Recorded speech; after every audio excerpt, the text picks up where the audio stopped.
Assalamualaikum warahmatullahi wabarakatuh. Perkenalkan, nama saya Muhammad Ridho Fianda. Saya LPTK dari Universitas Negeri Medan dengan NIM 8253701743. Saat ini saya sedang melaksanakan video UKIN konseling individual di SMK Sinar Husni 2TR dengan sasaran peserta didik berinisial KA. Berikut adalah lembar persetujuan dari peserta didik KA.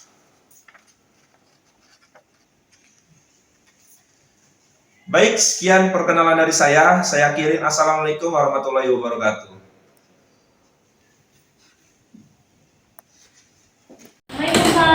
Waalaikumsalam. Silakan masuk, Kak. Siapa?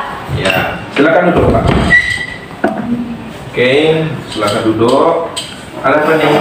Ada yang mau saya ceritakan sih, Kak.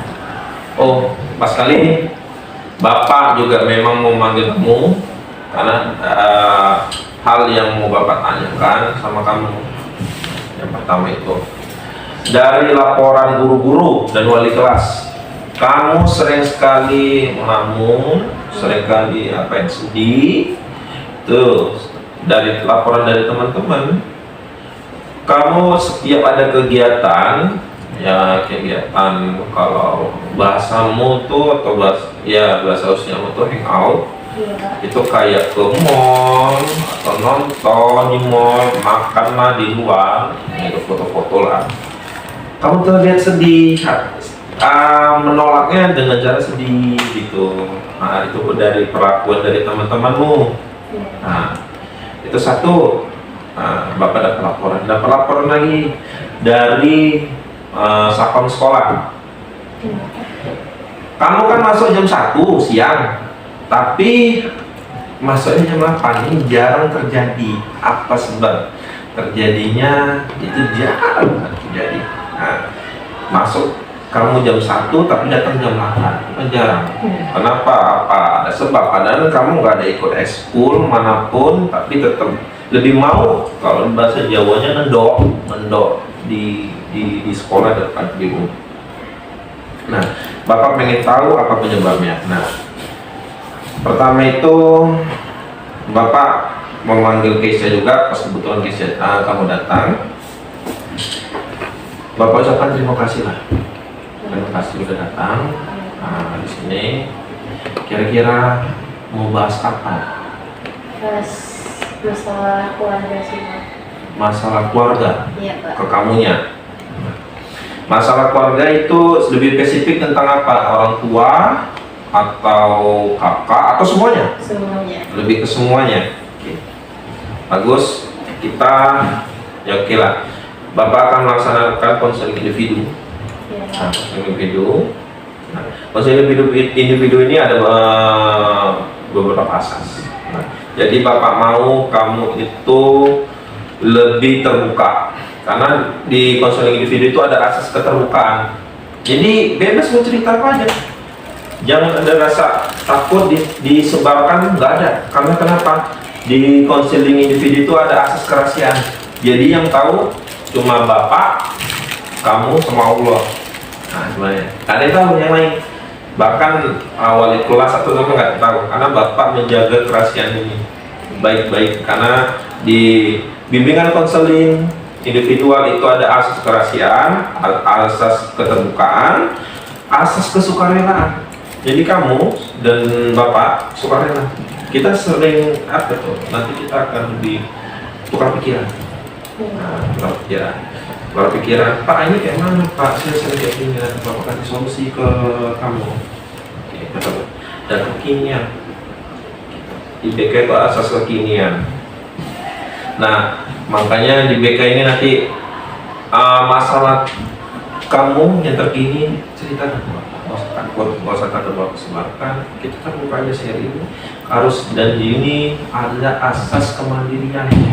Jadi setiap permasalahan kamu yang harus menyelesaikannya dengan bantuan Bapak, arahkan yang lebih baik dan lebih positif. Dan ada juga asas kedinamisan, asas keterbukaan, asas kenormatifan, asas keahlian, dan asas alih tangan kasus, asas Wulandayani. Cuma kalau untuk sekarang mungkin asas-asasnya yang Bapak sebutkan aja tadi, dari asas kerahasiaan, kesukarelaan, keterbukaan, kekinian, kemandirian, dan kegiatan. Nah, tujuannya kenapa Bapak pas kali memulai case kamu, tujuannya memahami diri kamu sendiri, Kak. Nah, memahami dirimu, apa permasalahanmu, kamu harus tahu itu apa permasalahanmu, memahami diri sendiri. Jadi jangan ngejudge permasalahan itu dari, maksudnya nggak adil sih, dunia ini nggak adil, jangan merasa gitu. Yang kedua itu mengataskan masalah. Nah, itu tujuan menuntaskan masalah kamu. Masalah itu boleh dari keluarga, boleh itu dari keluarga, boleh. Nah, menjadi lebih mandiri, tujuan itu jadi lebih mandiri, mengantisipasi masalah yang menyimpang. Itu tujuannya. Jadi tujuannya, jadi pertama itu memahami diri kamu sendiri, yang kedua mengatasi masalah kamu, yang ketiga kamu jadi lebih mandiri, yang terakhir kamu mengantisipasi masalah. Jadi kamu nggak merasa salah arah. Jika ada satu masalah, kamu nggak menyimpang secara norma dan agama. Paham? Balik ke topik awal. Tadi Bapak melihat, tadi pertama kamu sering sedih, sering sedih, sering melamun, apalagi berhubungan dengan uang atau orang tua, sering melamun. Nah, itu sebabnya Pak, itu dulu kisahnya. Itu karena kalau ngelamun karena keinget masalah di rumah sama orang tua, kadang kayak mikir ya itulah pokoknya takut di rumah kejadian kayak masalah lagi, nambah-nambah masalah lagi nanti di rumah. Terus kalau soal melamun tentang uang, kalau teman ngajak main tuh kayak mikir Pak, kan ekonomi keluarga juga kurang, nggak mencukupi, jadi kayak mana mau nolak, tapi kawan mau ikut juga nggak ada uang gitu Pak. Kalau Bapak simpulin berarti karena masalah keuangan ya, ekonomi orang tua lagi merosot mungkin ke bawah ya. Iya Pak. Jadi kalau kawan ada ngajak, yuk kita ini yuk, ke mall yuk, kita makan yuk. Nah, agak sedih ya, karena kenapa sih nggak ikut ya? Karena enak seru, tapi karena nggak ada, sedih juga namanya gitu ya, agak kebingungan ya. Oke, jadi Bapak datang. Nah, satu lagi, tadi laporan dari ini, apa itu Sapan, katanya kamu datang masuk jam 1, tapi datang jam 8 ya malam, 8. Berarti kayak orang kerja ya kamu ya, dari jam 8 sampai kita kan pulang jam 17.40, dari setengah 6, jam maghrib itu. Nah, itu kenapa? Kok bisa datang jam 8? Kan jauh kali itu jaraknya itu. Kenapa nggak di rumahnya? Kan lebih enak di rumah, dia bisa nonton TV, apa segala macam. Atau karena kalau nyaman di sekolah ini? Kadang karena ada kegiatan sih Pak, tapi kan kalau kegiatan pasti dimulai dari jam 10. Cuman kan males juga di rumah, jadinya mau datang lebih cepat aja gitu Pak, biar bisa main-main di sekolah daripada di rumah. Males ya? Malesnya itu bisa lebih spesifik lagi, maksudnya gimana? Ya kalau udah pagi saya sendiri di rumah sih Pak, jadinya ya udah mending keluar. Di luar ya? Oke. Kita lanjut ya. Bapak dan aktor berarti itu karena masalah ekonomi keluarga ya. Yang kedua karena nggak betah di rumah ya. Iya Pak. Sebabnya tadi apa? Lebih suka di luar sih Pak daripada di rumah. Apa mama nggak ada di rumah? Atau karena bosan di rumah, maksudnya di rumah itu nggak ada orangnya Pak? Nggak ada orang, kan kerja, Kosong. adik kerja, Adik sekolah. Kakak keluar, entah kemana. Oh kakak main-main, jadi bosan nggak ada ini, jadi sekolah aja lah, walaupun masuk pagi. Iya. Ke sekolahnya apa kamu? Naik angkot Pak? Nyangkot. Nyangkot dari sini, dari rumah kemarin ya. Oke. Bapak tanya sekali lagi. Bapak nanya agak pribadi ya. Iya Pak. Ayah masih ada? Udah nggak ada Pak, udah meninggal. Ayah udah meninggal. Iya. Jadi yang berperan aktif mama. Iya, Pak. Mama yang nyari uang, mama yang ngasih uang jajan, semuanya uang sekolah semua dari mama. Iya, Pak. Jadi case-nya tadi ngomong karena mama sering ini ya, sering nyalain kamu ya. Iya, Pak. Sebabnya Masalah sepele juga sih, Pak. contoh lebih spesifik boleh Bapak tahu? Kalau ya, masalah uang ongkos, Pak. Oh, kos contohnya gimana nih? Kayak kan saya kan biasanya datangnya lebih cepat dari jam seharusnya. Hmm. Bahkan baru ada uang tuh di jam-jam yang hampir saya mau pergi sekolah. Jadi Jam berapa? Biasanya 11 atau sama 12, Pak. Saya kan kalau saya udah mandi dari jam 9 atau pagi 10, Pak. Terus mau geraknya di jam 11 pas. Kadang-kadang ada nggak ada uangnya. Jadi yang bisa dibantu karena uang, Pak. berantem gara-gara uang. Nah, sebenarnya saya udah tinggi karena bosan mungkin lumayan. Ada juga. Kalau kenapa enggak? Kakak kerja? Enggak, Pak. Maka nggak kerja cuma main-main aja. Iya, Pak. Jadi nggak ada kawan ya. Iya. Nah, kalau di itu, kalau Bapak lihat sebelum almarhum ayah ada, kayaknya lebih dekat ke ayah atau ke Bapak? Ke ayah sih, Pak. Lebih dekat ke ayah. Iya. Kayaknya lebih dimanja ya. Iya. Lebih maksudnya lebih disayang. Kalau beli apa-apa selalu minta sama ayah. Oh, pas masih ada ya, sayangnya rata ke semuanya. Oh, ayah itu rata deal. Cuma kalau mama, Ya, pas masih ada ya juga sama rata. kalau ayah ketika nggak ada, mama kurang Iya. adil. Maksudnya adil lebih sayang ke mana? Kakaknya, Kakak sama adik sih, Pak. kakak sama adik. Nah, boleh Bapak tahu maksudnya spesifiknya kenapa sih bisa berpikiran gitu kamu? Kenapa kakak berbeda daripada kamu? Kenapa adik berbeda daripada kamu? Emang apa yang perlakuan apa yang biasanya kamu lakukan ke mama? Kayak gimana ya? Ibaratnya kalau dengan HP cuma satu kan, semuanya rusak, belum dibetulin mama karena kan masih ada keperluan yang lain kayak sekolah, ya udah ya aku dulu. Terus HP adik rupanya yang dibetulin duluan, padahal kan saya juga lebih perlu, Pak. Jadi karena HP adik yang dibetulin duluan, ya udahlah, jadi kongsi HP, bagi-bagi HP kan itu adik pakai siang, saya pakai malam. Ada semalam pas pulang sekolah saya berantem perkara HP karena kan malam jadwalnya saya main, saya juga ada tugas kan, Pak, untuk sekolah. Adik malah make ngomongnya untuk ngerjain tugas sekolah, padahal enggak, cuma nengok video udah main HP doang. Coba respon mama gimana? Mama nyuruh saya ngalah karena kan saya yang paling tua. Oh, Saya lulus. kalau simpulin HP cuma satu, tapi bagi dua sama, maksudnya bagi waktu lah Sama saudara. sama adik ya. Iya.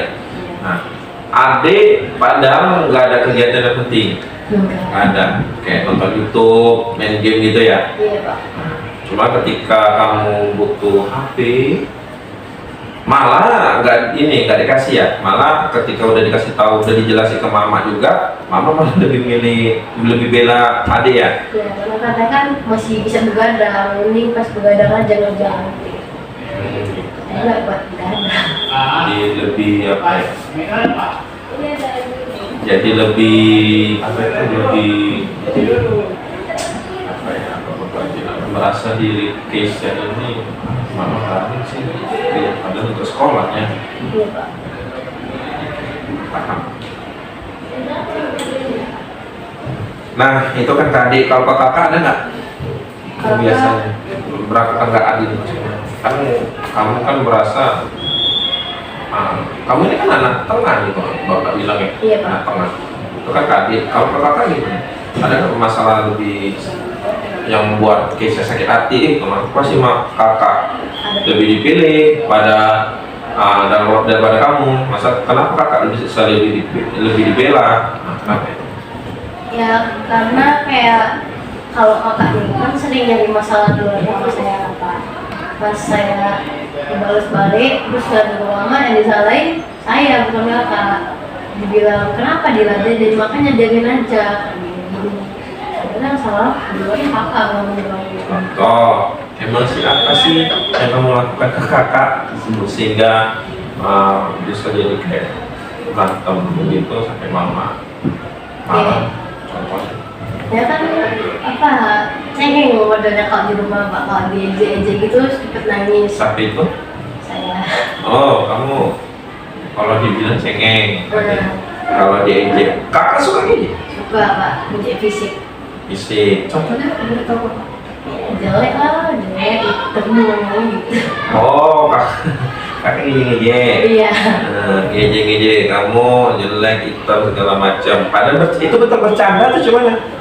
Bercanda. Memang kamu tahu itu bercanda, bukan menghina. Beda loh menghina sama bercanda. Menghina ada sih pak, menghina gitu. Kalau fisik ya, saya anggapnya menghina. Oke, saya merasa kalau kakak walaupun dia ketawa-ketawa, niatnya bercanda, kamu dibilang jelek, tapi tetap merasa itu anggapnya itu menghina. Ya pak, gampang masuk hati. Oh, kamu masuk hati. Jadi kamu marah, emang marahnya gimana sih ke kakak? Maki. Oh, balik maki. Iya. Iya. Jadi maki-makian kakak nggak terima kalau dimaki. Jadi kayak jadi berantem hebat lah ya. Jadi ditengahi sama mama. Jadi mama merasa udah nggak usah diladeni gitu. Iya. Maksud kenapa nggak usah diladeni lah begitu ya. Iya. Yang merasa aduh ada kali ya. Selain itu ada lagi nggak? Misalnya hal kecil nggak? Ada nggak hal kecil? Contohnya saya itu kan hal antara kamu sama adik dan kakak. Di luar dari adik kakak ada nggak hal-hal yang aduh salah aja sih di mata papa? Melakukan sesuatu gitu apa? Di pertemanan sih. Contoh? Kayak di pertemanan saya lebih sering dimanfaatin, dibodoh-bodohin loh pak. Maksudnya? Kayak apa nih namanya? Kalau main gitu kan pak, saya paling sering didiemin, padahal diajak. Kamu maksudnya diajak tapi dijamin itu kawannya? Enggak, maksud bapak itu kan masih konteks dalam keluarga, masih dalam konteks dalam keluarga bukan pertemanan. Sebab konteks dalam keluarga itu kan yang kamu kasih tahu kan konflik sama adik, konflik sama kakak, maksud bapak kan? Nah, konflik sama mama ini maksudnya kan kamu kan merasa aduh mama nggak adil, serba salahnya, ya serba salahnya setiap yang dilakukan tuh salah aja di mata mama, ya. Itu contohnya gimana sih? Oh itu. Waktu itu kayak semisal lupa sesuatu marah kan, memang itu salah saya juga, cuman omongannya yang bikin sakit hati pak, kayak anak nggak guna, anak atau ngomong kasar lah pak, anak hewan-hewan lah gitu yang disebut. Mama kalau marah padahal kecil lupanya boleh tahu nggak bapak lupanya apa yang buat mama bisa sampai meledak kali gitu? Kan marah meledak tuh kalau bapak bilang. Lupanya aku lupa sih pak. Apa? Lupanya aku lupa pas pulang sekolah, karena kecapean juga pas seharian. Kamu lupa nyapu rumah, mama makan. Iya. Kenapa nggak disapu gitu anak? Apa tadi dibilang mama? Anak nggak guna gitu ya? Iya. Anak nggak guna dengan kata-kata kasar ya, kata-kata kotor juga. Iya. Jadi kamu merasa sakit kali hatinya, gitu ya. Sebelumnya bapak tanya dulu. Sebelumnya mama setelah pas ada ayah masih hidup, Iya pak. mama kayak gitu nggak? Nada bicara? Nggak sekasar sekarang sih pak, dulu ada tapi nggak sering pak. Dulu ada, maksudnya marah sih marah, seperti umumnya lah. Nah mungkin ada tinggi aja ya, Iya, Pak. cuma nggak sampai kata-kata kotor, nggak sampai kata-kata makian ya enggak ya. Enggak. Itu ketika ada ayah. Iya. Oke. Kalau boleh tahu nih, mama biasanya marah ketika pulang kerja atau gimana? Pas pokoknya kalau memang habis kerja atau nggak habis dari luar, Nah juga dia juga capek, saya juga capek, sama-sama capek ya. Jadi kalau berantem sama-sama egois. Kalau bapak boleh tahu, mama pulang dari jam berapa ke berapa? Maksudnya pergi kerja sama pulangnya jam berapa? Kerja jam 7 pagi, pulang jam 1, tapi kadang ke rumah kakak saudara untuk menjagain anaknya, ponakan saya. Kan kalau ponakan saya jadi cucunya mama. Cucu, oh mama jaga cucu. Maksudnya mama jaga cucu, Cucu mama. cucu mama ya? Iya. Oh mama jaga cucu mama. Berarti mama tadi kerja apa tadi? Jualan ya? Jualan. Jualan sama jaga anak ya? Nah, oke, bapak udah tahu identitasnya latar belakang masalah kamu, itu konfliknya kenapa, sebab dan akibatnya kenapa. Nah, yang bapak tanya, ini solusinya ya. Mungkin kamu merasa nggak, kenapa sih mama belakangan ini kok kasar kali, ya? Kenapa kok mama kasar kali sampai maki-maki? Karena kan Keisha, kamu kan orang berpendidikan, ya kan? Kenapa kok bisa kasar, sakit kali hati? Memang semarah apapun itu kita nggak boleh ngomong kasar. Bapak nggak benarkan mama, cuma bapak memakluminya. Kenapa memakluminya? Dari cara capek. Kalau kita capek loh kak, kita capek. Tadi kan kamu juga pernah bilang capek juga, jadi sama-sama emosi meledak. Iya. Ibarat kalau diilustrasikannya, api ketemu api, bisa meledak gitu, meledak. Cuma salah satu juga ada air. Kan bapak kasih tahu, kamu udah dewasa nih. Udah SMK, bukan ada SMP lagi. Coba berpikir dewasa. Oh iya, cobalah. Biar mungkin mama ini capek dari tua. Mama ini kan tadinya kan dibantu ayah, karena kan ayah kan udah kerja, udah meninggal. Tadinya ayah cari uang, ayah yang tulang punggung. Ketika ayah dipanggil sama Allah, jadi mama jadilah tulang punggung. Dan sebenarnya mama itu kerja kan demi kalian juga. Iya. Demi kamu, demi kakakmu, demi adikmu, semua demi anak-anaknya. Dengan kamu masih bersekolah itu karena mama juga. Mama itu sebenarnya sadar. Mama tadi Bob bilang, mama itu depresi, capek. Dari pagi loh, pulang jam berapa tadi? Jam 1 sampai jam 8 malam kalau sama ngejaga adik saudara. Jaga keponakan. Jaga keponakan ya? Capek. Setiap hari loh mama lakukan itu. Jadi cobalah kamu lebih ada kesadaran diri. Contohnya, coba bersihin rumah. Jangan kita ngarepin kakak, jangan kita ngarepin adik. Nah, jangan ngarepin lah, biarkan aja. Kita kan untuk menghindar konflik, mau gimana pun juga itu adik kamu yang harus sayangi dan lindungi. Itu kakakmu juga yang harus kamu sayangi. Walaupun seandainya kakak sering usil, itu biasa.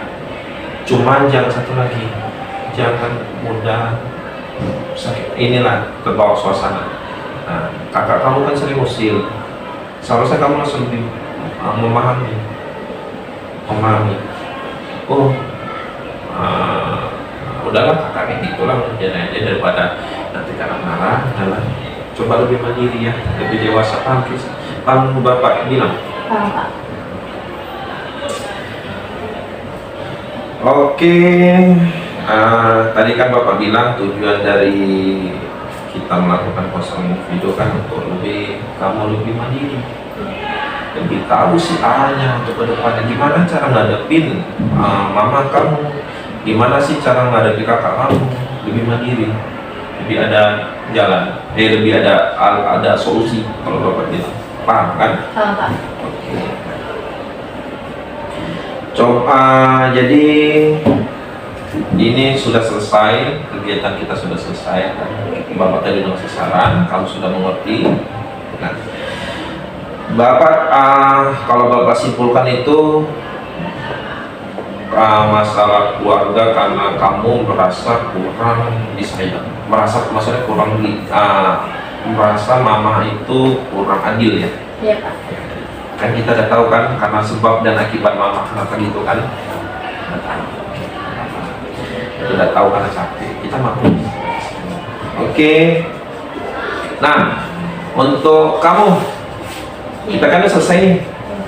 Apa kesan dan kesan-kesannya lah, kesan-kesannya. Kesan-kesan kamu apa lah untuk, karena kan kamu kan udah dapat solusi dari bapak. Kamu bapak itu udah lebih tenang, udah lebih bersikap mandiri. Apa kesan-kesannya? Kesan-kesannya untuk kamu untuk apa?